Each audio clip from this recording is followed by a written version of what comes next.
জয় কৃষ্ণকালী মায়ের জয়, জয় সোনা মায়ের জয়। মায়ের নতুন একটা ভিডিওতে সবাইকে ওয়েলকাম করছি। আর আজকে যে ভিডিওটা তোমাদের সঙ্গে শেয়ার করব, আশা করছি ফ্রেন্ডস আজকে ভিডিওটা তোমাদের ভালো লাগবে।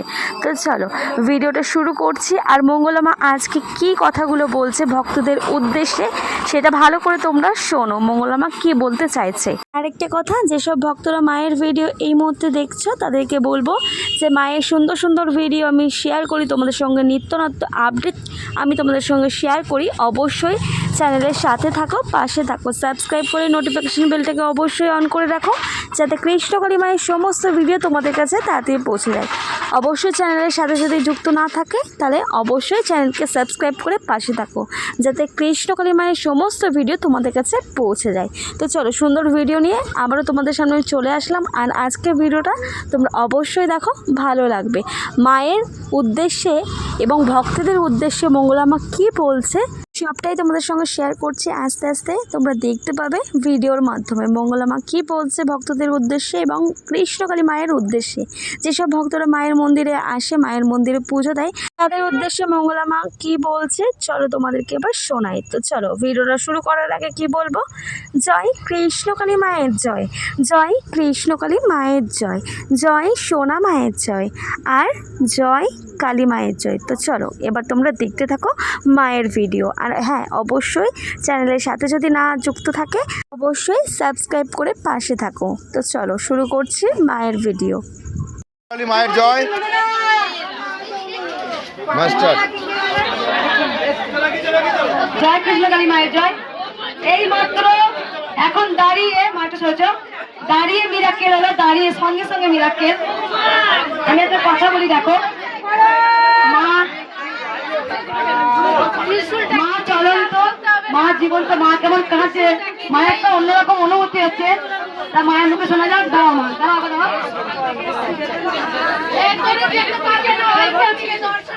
আমি সকাল থেকে আসলে দর্শন কল করতে পারছি না, তারপর এখানে বসে দাঁড়াচ্ছি, এখানে 47 মিনিট আগে দেখাচ্ছে, এখানে আছে, দেখছি আমার ফোনে ব্যালেন্স এসে গেছে। মা আছে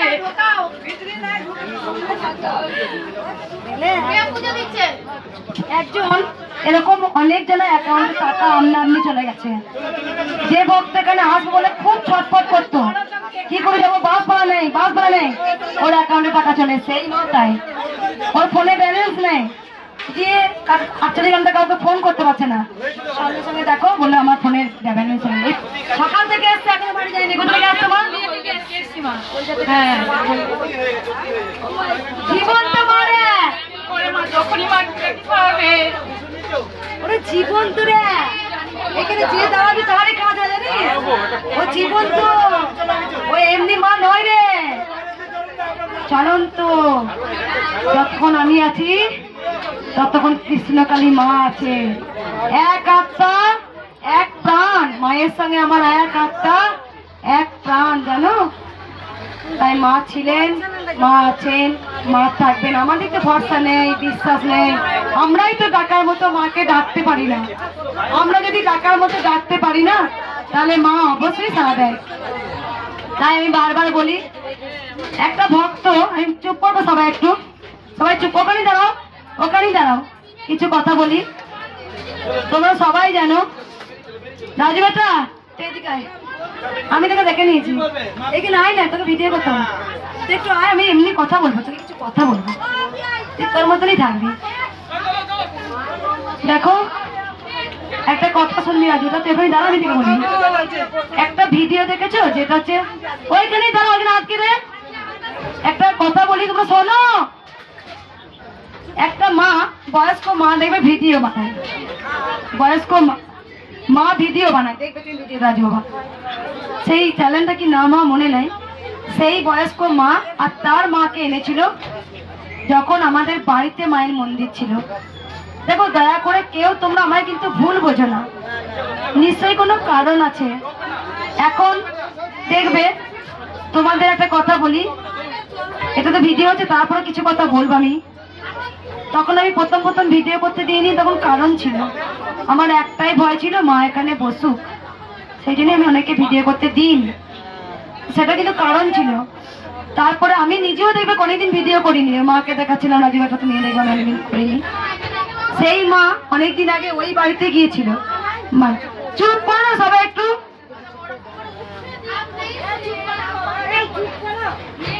সেখানে মা আর মেয়ে পুজো দিতে গিয়েছিল। তা জানো তো সেই মা আর মেয়ে ওদের কোথাও থাকার জায়গা ছিল না। দিয়ে মায়ের এমনি যত ভক্ত আসতো না আগের দিন আমাদের বাড়িতে উঠোনটা আর তোমার একটা ঘর ছিল, সেই ঘরে শুতো। আর ছোট ছোট বাচ্চা এলে অনেক মায়েরা জানে, তারা সাক্ষী আছে, সেই বাচ্চারা বাইরে থাকবে, আমি আমার গোপালের ওকে একধারে নিয়ে শুয়েছি। আমি শুয়েছি কেন ঘুমাতাম, ছোট্ট বাচ্চা মশা খাবে না কি খাবে, আমি শুয়েছি। দেখো আমার বাড়িটা তো খুব বড় নয়, ছোট্ট পাড়া, তো যতটা পেরেছি ভক্তদের জন্য বাইরে টয়লেটের ব্যবস্থা করেছিলাম, পাম্প বসিয়েছিলাম, দেখবে ভক্তদের জলের কষ্ট না হয়। ওপরে মাথাটা ছাপ্পড় দিয়েছিলাম যাতে ভক্তরা কেউ যত বাচ্চা আসে কেউ পড়ে না যায়। তারপর তখন খুব কষ্ট করে চারিধারটা ঘেরা ছিল না, ঘিরে দিলাম। অনেক ভক্ত হচ্ছে দেখে অনেক বয়স্ক মায়েরা উপর দিয়ে উঠতো, সেখানেও বাঁশ দিয়ে একটা ঘের করে দিয়েছিলাম, এখন লোহা রেলিং দিলাম।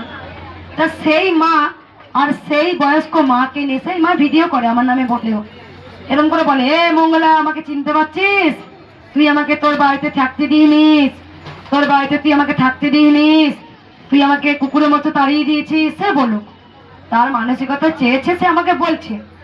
কিন্তু তুমি যদি সত্যি অন্তর দিয়ে বুঝতে যে কেন মঙ্গলা মা সেদিন বলেছিল চলে যাও। দেখো দিনকাল ভালো নয়, আর মায়ের কাছে কেউ শুতে পারে না। মা অনেকজনে ভাবে কি মায়ের তো বড় ছাদ আছে, এখানে শুয়ে পড়ি না। দেখবে মায়ের স্থানে অনেকে শুতে পারে না। মা যাওয়া আসা করে, মা অনেক নৃত্য করে, মা অনেক লীলা করেন। মা ছাদে আমরাও নপুরে আওয়াজ পাই, জানো, যেখানে মা নপুরের আওয়াজ দিতে আমার মেয়ে পেয়েছে, আমি পেয়েছি, সুন্দর ধূপের গন্ধ। মায়ের কি অসুবিধা হয়, মাকেও তো মেলা ছাড়া থাকতে দিতে হবে। সেই মা দেখেছি অনেক আমার খারাপ কথা বলে, খারাপ ভিডিও করে, সেই মায়ের নাকি চোখ ভালো হয়নি। দেখো মা, ভক্তি তো তোমাদের ওপরে, দোষ তো মায়ের নয়, দোষ তো কারণ নয়। মা সারদা বলেছে, যখন অপরের দোষ ছেড়ে নিজের দোষ আগে ধরবে তখনই তুমি আগে পরম সন্তান মায়ের। হয়তো আমি ডাকার মতো ডাকতে পারিনি, তাই মা আমার কৃপা করেনি। এত মানুষের এত কৃপা করছে, আমার বা কেন করলো না? নিশ্চয়ই আমার ফল্ট আছে, আমার নিশ্চয়ই দোষ আছে। তাই গোবিন্দকে দোষারোপ করো না, নিজের ওপরে করো। তোমার ভক্তির ওপরে সবকিছু হয়। মা সোনা দানা টাকা পয়সা বড় থালা করে এক ভর্তি ফল নিয়ে এলে সেইগুলো মা দেখে না। মা দেখে আমার সন্তান আমায় কতটুকু ভালোবাসলো, এটাই হচ্ছে পাওয়া। দোষ কারোর নয়, দোষ তোমার নিজের। বলো যেন দোষ কিন্তু আমরাই করি, দেখবে ছোটখাটো দোষ। যাই হোক, সেই মাকে ভিডিওর মাধ্যমে আমি বলবো, যদি তুমি আমার থেকে বয়সে অনেক বড় হও, আমি তবু একটা মেয়ে মানে মা। সেদিন তোমাকে হয়তো আশ্রয় দিইনি, তুমি হয়তো আমাকে বুঝলে না।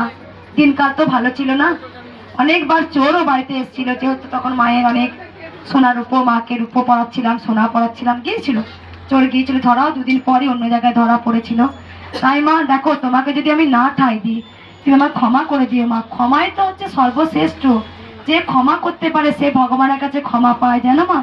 যে যতটুকুই অন্যায় করো, তুমি যদি ক্ষমা করতে পারো, তার মতো পুণ্যবান পৃথিবীতে কেউ নেই। ক্ষমা করতে শেখো, ক্ষমা করো। কাউকে হুটহাট করে অভিশাপ দেওয়াও ভালো নয়, নিজের অভিশাপ পুরানো উচিত নয়। আমি অভিশাপ পুরাবো না, আমি অভিশাপ দেবো না। মা তুমি সবাইকে ভালো রেখো মা, এটাই মায়ের কাছে রোজ চাইতে হয়। মা যে যেমন খারাপ করবে তার কর্মের ফল তাকে ভোগ করতে হবে, তাই জন্য বিচার করার দায়িত্ব কিন্তু আমরা কেউ নয়, একমাত্র উপরওয়ালা বসা আছে, সে ঠিক করবে। আমি ইউটিউবারদেরও কিছু কথা বলবো। মাথায় পিছন দিকে চুল বাঁধতে দেখবে, সেই বাবা আমার খুব ভালো ভালো ভিডিও করতো।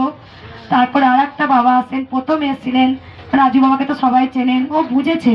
দেখো রাজু বাবা যখন প্রথম এখানে মা আসে না, সব থেকে বড় খুশি হয়েছিল। আর একটা আমি ইউটিউবারদের কিছু যদি রাজু বাবা কন্ট্যাক্ট থাকে, তুমি একটু ফোন করে দিও। প্রথম কেন ভিডিও দিইনি, তখন মাকে নিয়ে আমি জড়সড়ায় ছিলাম। আবার মায়ের মন্দিরটা বন্ধ করে দেবে না তো, আবার কেউ এসে মাকে সরিয়ে দেবে না তো, আবার ভক্তরা আসতে পারবে তো? যে ভক্তরা আশা নিয়ে বসেছিল কবে মায়ের মন্দির খুলবে, যখন আমি ঘরে বসে লাইভ করতাম একটাই কমেন্ট, কবে মায়ের মন্দির হবে, কবে আমরা যেতে পারবো মঙ্গলা মা?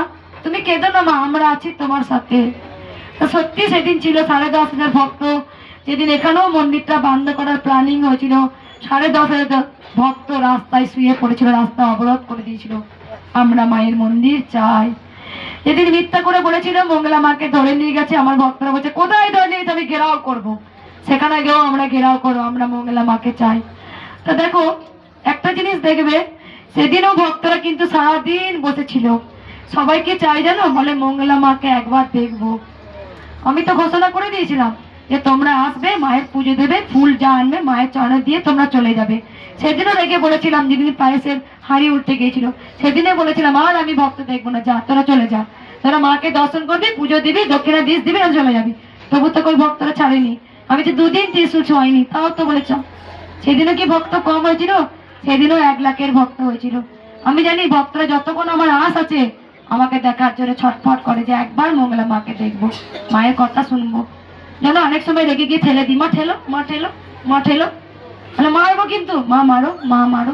এটাই হচ্ছে ভক্তের ভালোবাসা। এটা কিন্তু আমি নিজে থেকে করিনি, এটা মা চেয়েছিল, তাই সকল ভক্তের আজকে আমি বুকে কাঁথা হয়ে গেছি।